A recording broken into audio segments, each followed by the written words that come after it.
Thank you for being here today, all our youth, children, adults, and KM and EM. It's so nice and wonderful to worship together in the Lord on this beautiful, joyful day of Thanksgiving Sunday. Unfortunately, I have contracted the virus and I am being isolated right now. So I am delivering my message this morning to you via video. So please excuse the method of my delivery to you.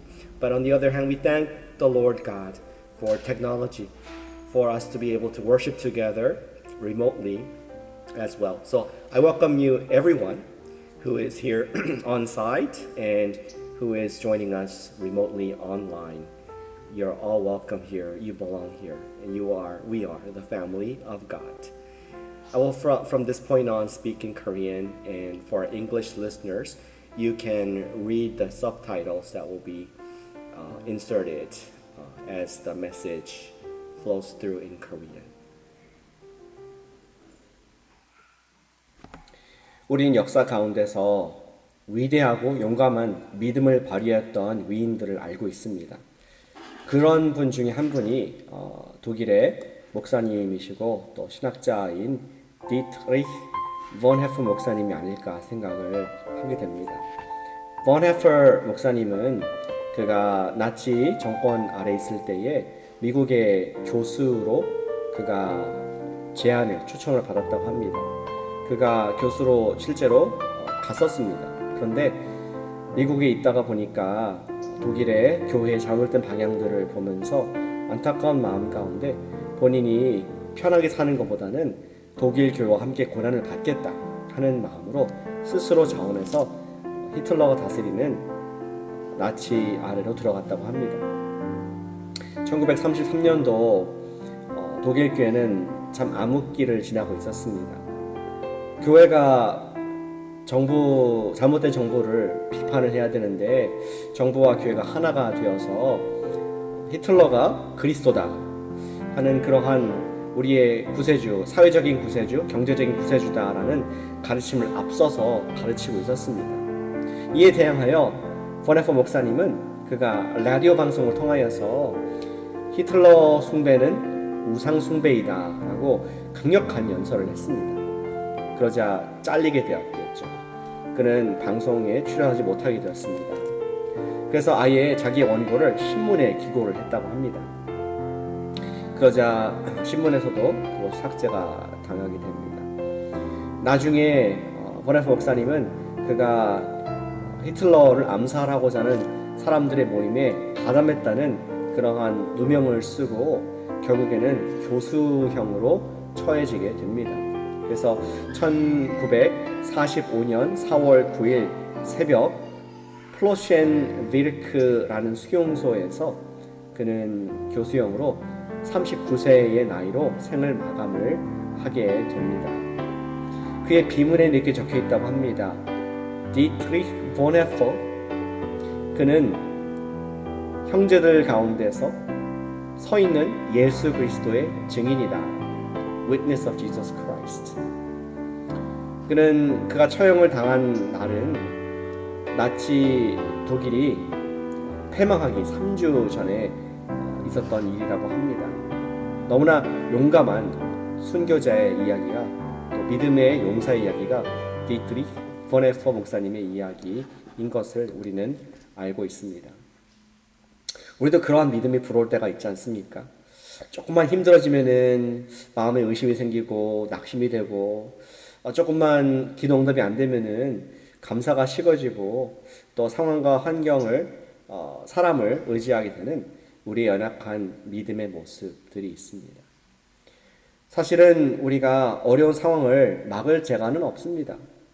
끊임없이 갑자기 달려드는 그러한 상황들이 있을 것입니다. 인생이 힘들 때 하나님께서 기도를 응답 안 하시는 것처럼 느껴질 때가 있을 것이고 또 우리 인생 중에서 그분이 멀리 느껴질 때가 있을 것입니다. 예를 들어서 갑자기 직장을 잃었을 때 그럴 수 있겠죠. 혹은 예상치 못했던 건강의 문제 혹은 부모님의 건강에 적신호가 켜졌을 때에 우리는 믿음의 낙심이 될 경우가 있습니다. 혹은 한 번도 고려해보지 않았겠지만 나도 이혼할 수 있다는 그러한 징조들이 보일 때에 우리 역시 믿음의 낙심을 경험할 수가 있습니다. 우린 이런 인생의 다양한 어려운 상황들을 다 피할 수는 없습니다. 하지만 그것들을 앞에 맞설 수 있는 보네포 목사님의 강철 같은 믿음을 우리는 본받을 수가 있습니다. 힘들 때 그냥 포기해버리고 싶을 때에 포기해버리지 않도록 우리는 평소에 강한 믿음을 훈련할 수 있어야 하겠다는 것이죠. 오늘 읽으신 본문이 바로 믿음의 강한 다니엘의 이야기입니다. 우리 잘 아시는 다니엘 이야기를 통하여서 그가 어떻게 믿음의 강함을 얻게 됐을까? 강한 믿음의 출처가 무엇인가를 이 아침에 함께 말씀 묵상하길 원합니다.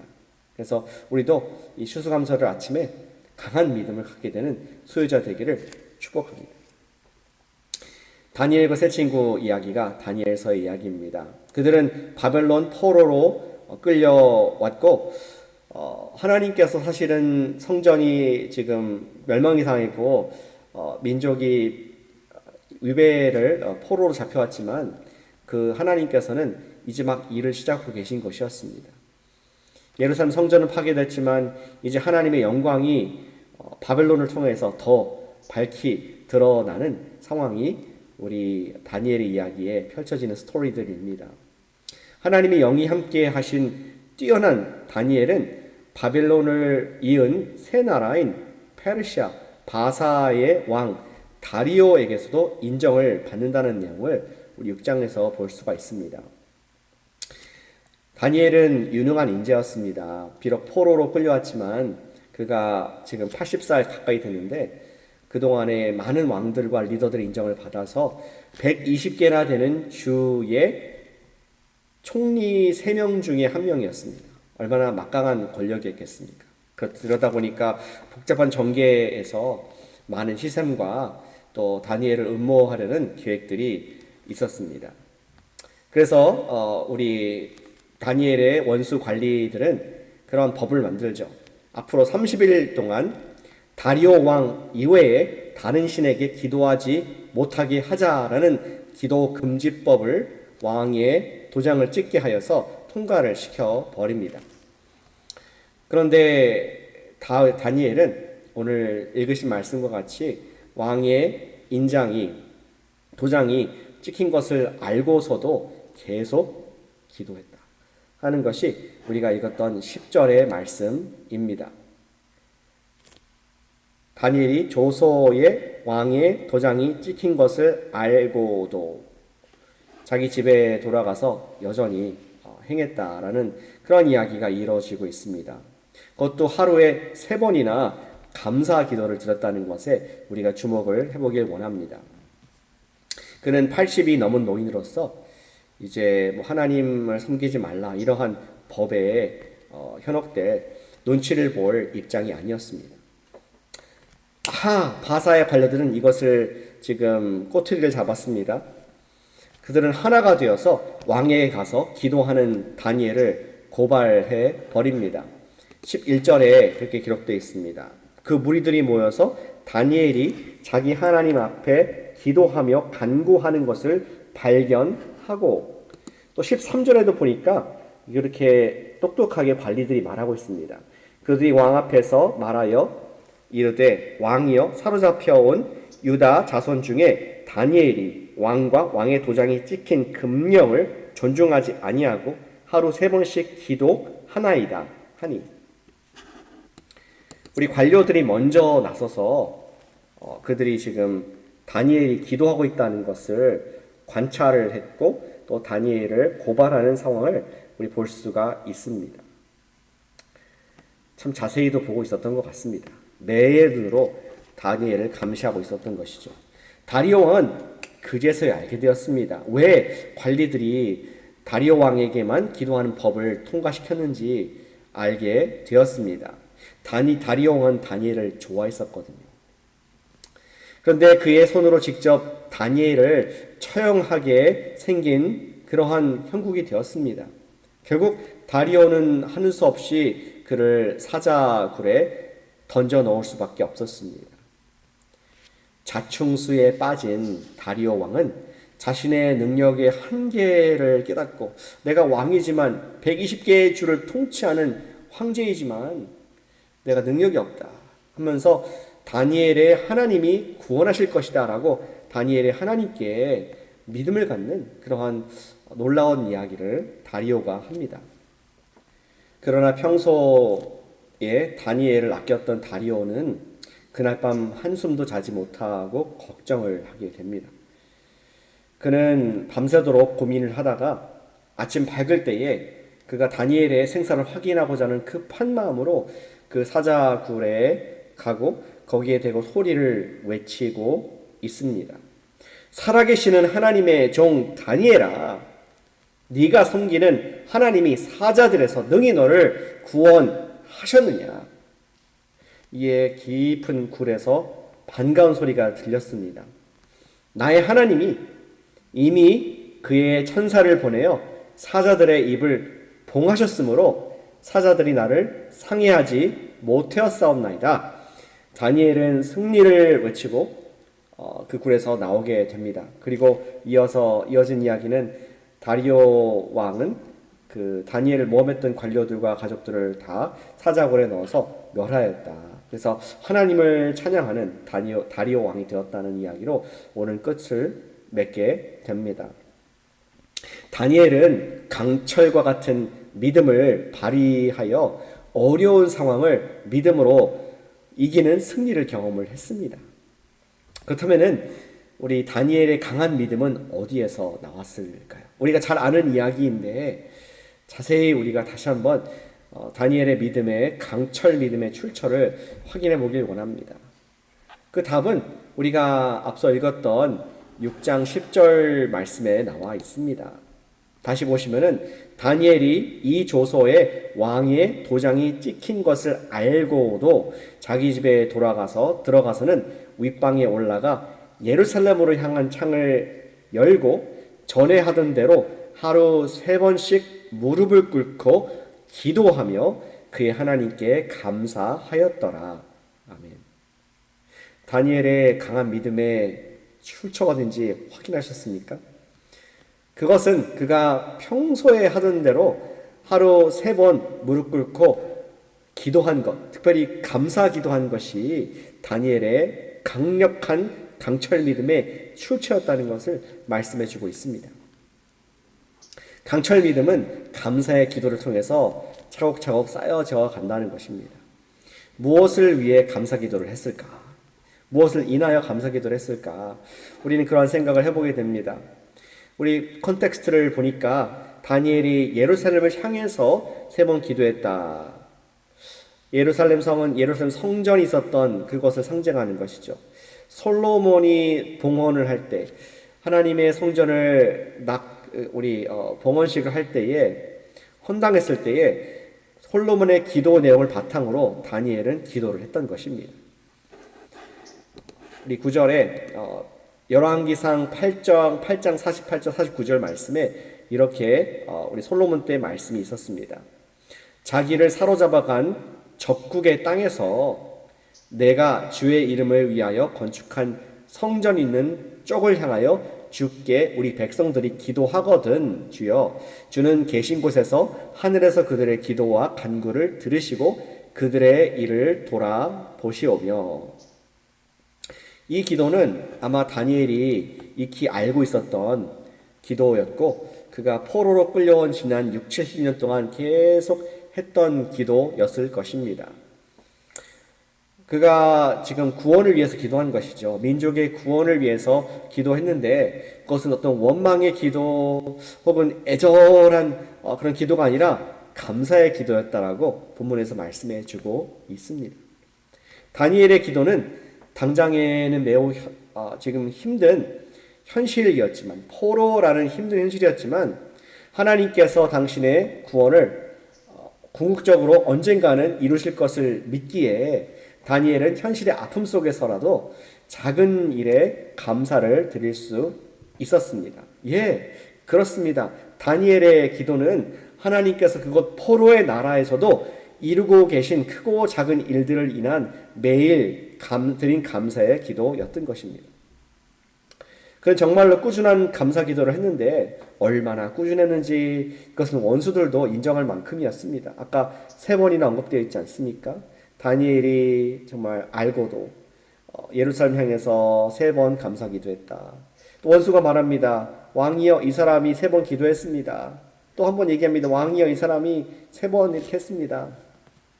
원수들도 그것을 잘 알 만큼 다니엘은 충실하게 성실하게 매일 3번이나 감사 기도를 드렸다는 것을 보게 됩니다. 바로 60, 70년 평생 했던 그가 매일의 3번의 감사의 기도가 다니엘로 하여금 사자들도 이길 수 있는 강철 믿음을 갖게 한 원동력이 되었다는 것을 본문이 말씀을 해주고 있습니다. 그는 사자굴에 들어가도 안 무서울 만큼 그 속에서 죽을지언정 하나님을 의지하겠다고 고백할 수 있는 강한 믿음을 갖게 한 비결이 바로 감사 기도였습니다. 오늘 아침은 추수감사 주일입니다. 추수감사절의 유래를 잘 아시죠? 메이플라워호, 1620년에 메이플라워를 타고 왔던 그런 필그림들, 그들도 강철 믿음을 가진 그러한 놀라운 사람들이 아니었나 역사를 보니까 확인이 되고 있습니다. 그들을 생각할 때 우리는 플리머스에 그들이 도착했을 때에 플리머스 도착한 이듬해인 1621년도 First Thanksgiving을 보냈을 때에 식사가 아주 풍성하고 곡식과 소출이 많고 우리 그 땅의 인디언들과 사이좋게 먹었을 것이라고 생각을 하는 경향이 있습니다. 그러나 현실은 그와 정반대였다라고 역사가들은 말을 합니다. 첫 번째 땡스기빙 때는 50명의 영국인들이 있었고 90명의 인디언들이 참석을 했었습니다. 그런데 참 슬픈 현실인데요. 그 전년도 필그림들이 영국에서 왔을 때 도착했을 때 총 인원이 102명이었습니다.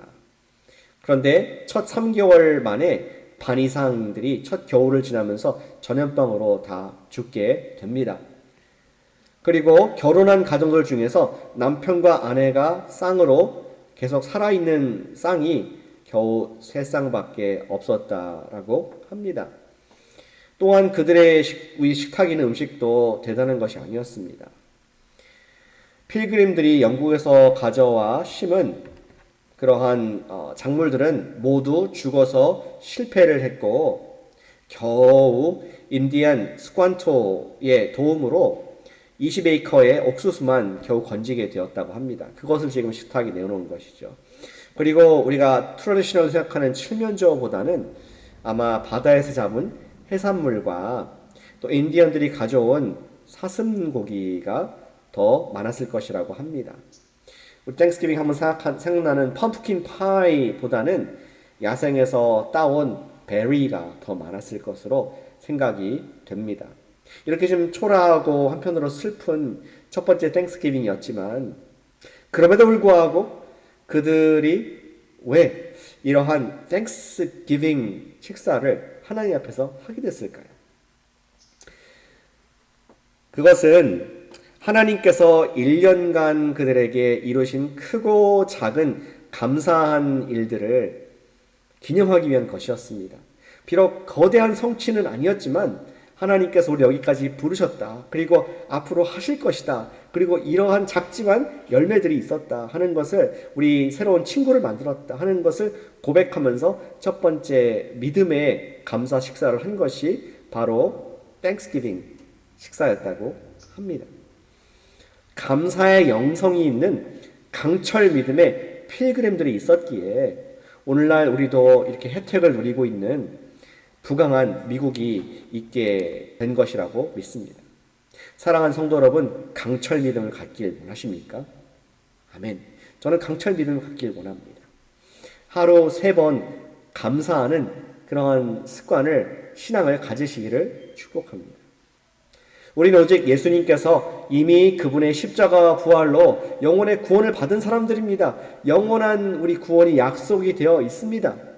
따라서 현재의 고난에서도 우리의 육체의 구원도 언젠가 구원을 이루실 것을 믿으면서 궁극적인 승리의 신앙 안에서 우리는 매일 작은 일이든 큰 일이든 하나님께서 하셨습니다라는 감사의 신앙을 가질 수가 있습니다. 우리 그러한 매일의 감사, 작은 일, 큰 일 감사할 때에 우리는 그것이 쌓여서 강철 믿음이 된다는 것을 기억하길 원합니다.